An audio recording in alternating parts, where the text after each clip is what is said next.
بشكل افضل وتواجده في ملعب المنتخب الصيني افضل. الله، هنا تتويج للافضليه وهنا تتويج للسيطره والاستحواذ. هو هداف بالفطره، هداف بالفطره اشرف بن شرقي في الكره الماضيه من خارج منطقه الجزاء، تسديده خادعه على يسار حارس المرمى يرزع، واول الاهداف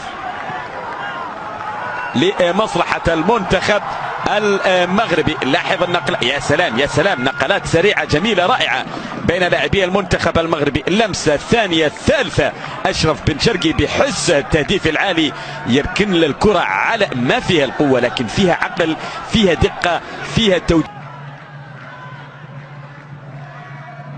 نقله اماميه حاضره تعود مجددا الى ادم، محاوله التقدم والمرور، يلعبها في الطرف الايسر، عرضيه خطيره. الله،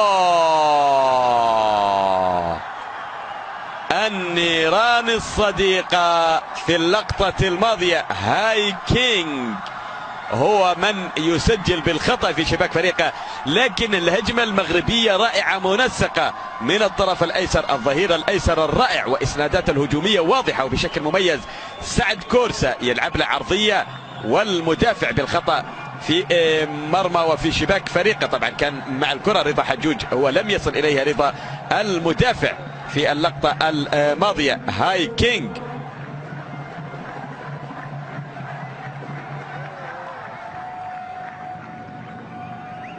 هو من يسجل في شباك فريقة الخطأ، وهدف يأتي قبل النهاية ب10 دقائق وأكثر.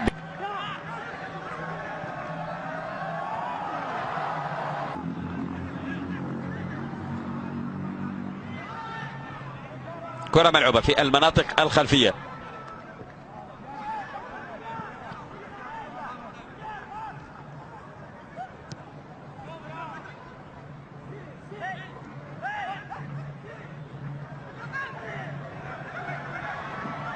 لمصلحة المنتخب المغربي هو الثالث. الله، الهدف الثالث يأتي بشكل مميز. سفيان بهجة البديل هو من يسجل الآن ثالث الأهداف لمصلحة أسود الأطلسي. سجلوا في الأولى 3 والآن في المباراة الثانية يسجلوا 3 أيضا.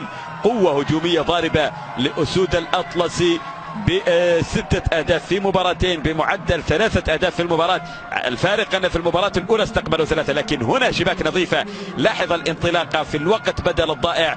المنتخب المغربي منتخب لا يعرف إلا الهجوم، لا يعرف إلا متقدم يهاجم، متعادل يهاجم، بفارق هدف بفارق هدفين يهاجم، في الوقت الأصلي يهاجم، في الوقت بدل الضائع